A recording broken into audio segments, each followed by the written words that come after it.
Hello everyone, you are welcome to WebChrony online YouTube channel. I'm so excited about today's video because today is the day we begin our journey in CSS on this channel. CSS stands for Cascading Style Sheet, and it is a styling language for making web elements appear nicer. In today's video, you will learn how to incorporate CSS into your HTML file, and afterwards we will learn how to create default styling for all web elements in an HTML file. If this sounds interesting to you, kindly click on the subscribe button to subscribe to my channel if you haven't already. If you are joining us for the very first time, you are highly welcome. I have the link to my WhatsApp group where I share resources and also offer personalized assistance to my subscribers in the description below. Go check it out and join.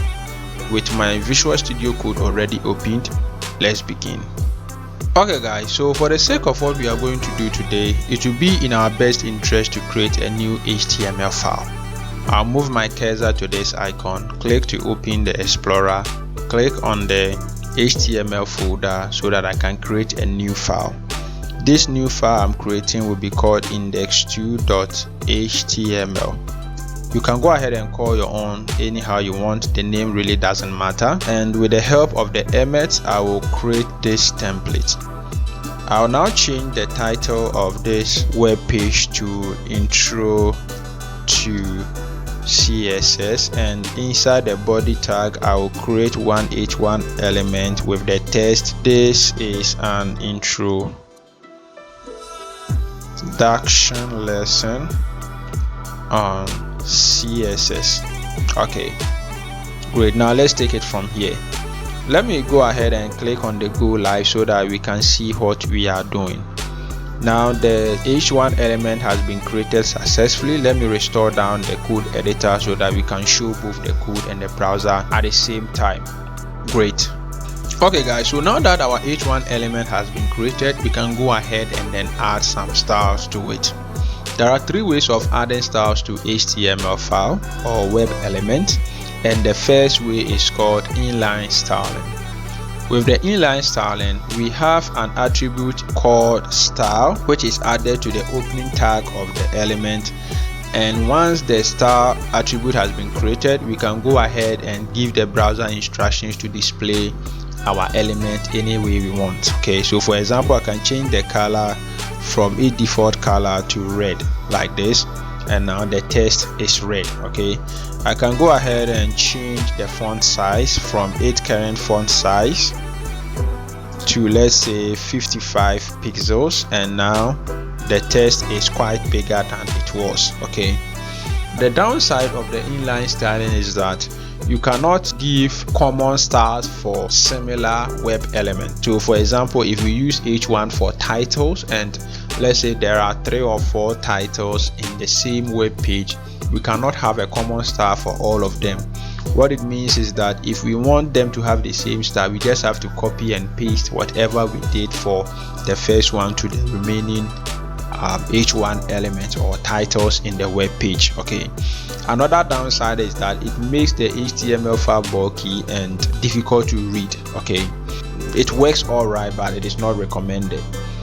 Now let's take a look at the second way of incorporating styles into your HTML.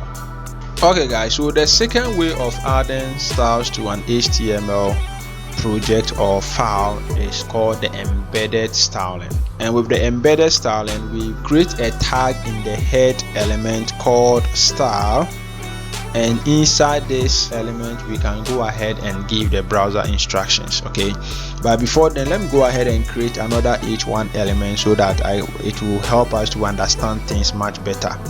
So I'll create another h1 element and say CSS is awesome. Okay, let me also create another text element, for example a paragraph, and inside this paragraph I'll generate some random text by typing lorem, let's say 20 like this, and hit enter, and now a random text of 20 words has been created for me.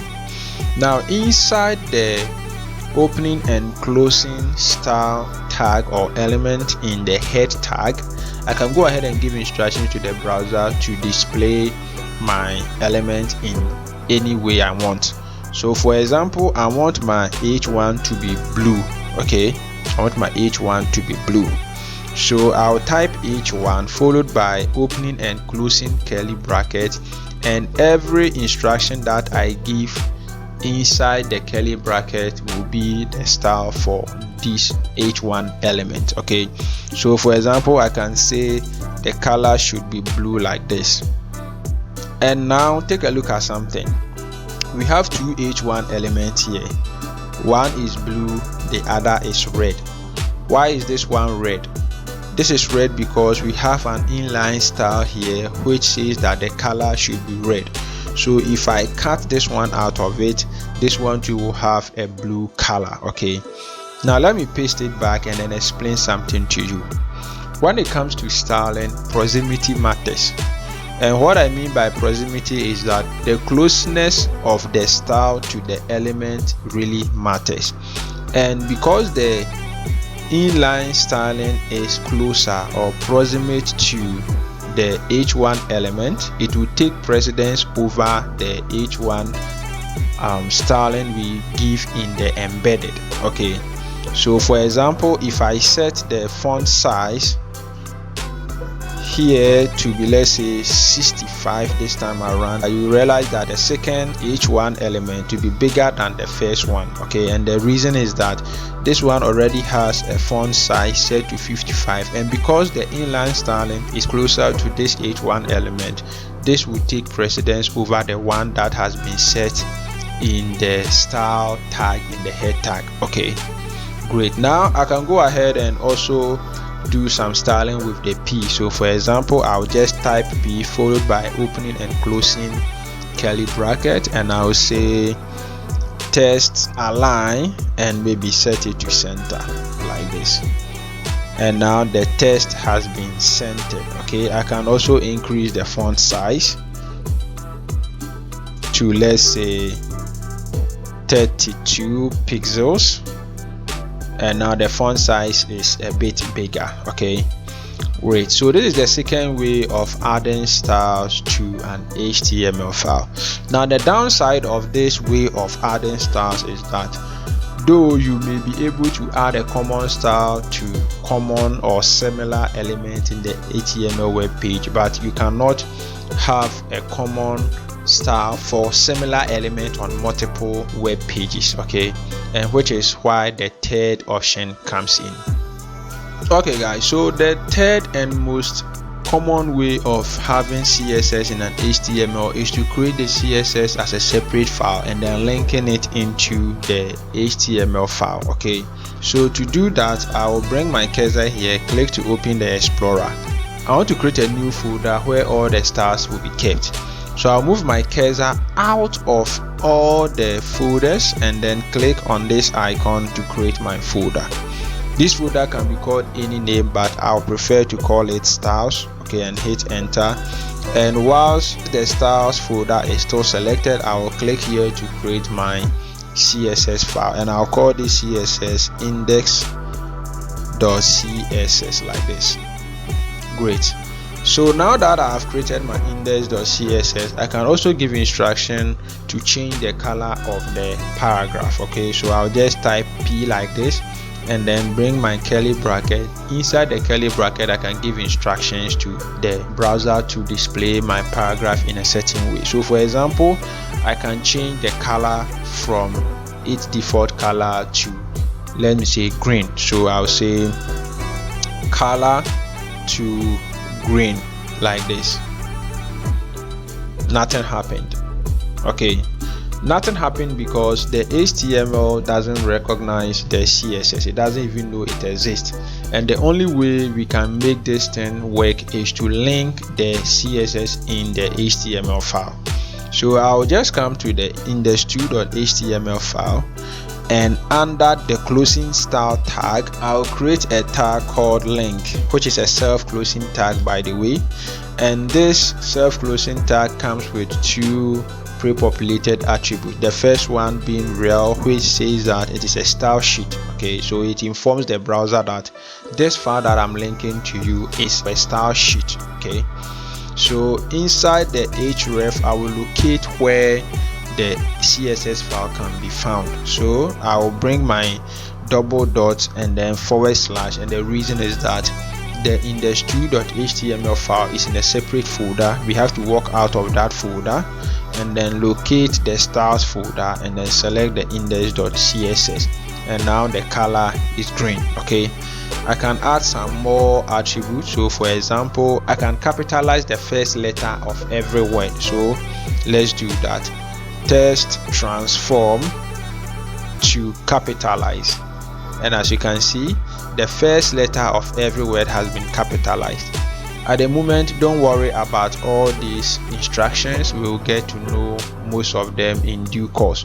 At the moment, I'm just showing you how to incorporate styles to an HTML file. Okay, so don't worry about it. We will get to know all of them. Okay, great. Now I want us to take a look at something. Suppose I have the color here to be, let's say, aqua. Okay, like this. Let's see what happens. Now the color still remains green. Okay, let me just cut the link here, and now it is having the aqua color. Now let me paste it above the embedded star and let's see something. It is still having the aqua, and the reason is that in CSS and HTML, proximity matters. In HTML and CSS, the closer the style is to the element, the more it dominates over the others. Okay, so as you can see, when it was copied above the style sheet, the color aqua took over. But if I bring it back to where it was, now the color is green. Okay, so proximity really matters in this case. All right, great. So this will take us to our next and final lesson in today's video. Okay guys, so at this moment we are going to take a look at how to create default styles for all web elements in an HTML file using CSS. Okay, so inside the index.css, if you want to target all elements in a web page, we use the asterisk. Okay, and when the asterisk is typed and you bring your opening and closing curly bracket, any instruction you give will affect all the elements in the web page.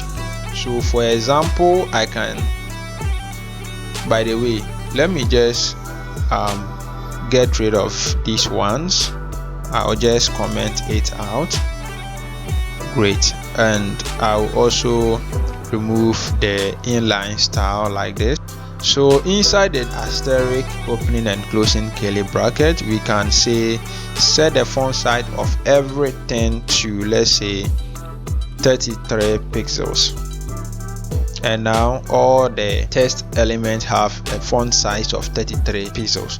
Let's say I want to underline every text, so I'll say text decoration and let's set it to underline like this. And now all the text are underlined. Let me say I want all the text to be aligned in the center, so I'll just say text align and set it to center like this. Alright, so this is how we set a default style for all web elements in a given web page. Alright, okay guys, so this is where we end it all for this lesson. I do hope you enjoyed it. Leave a like on this video if you did. Subscribe to my channel if you haven't already. I'll see you in the next lesson where we style some web element.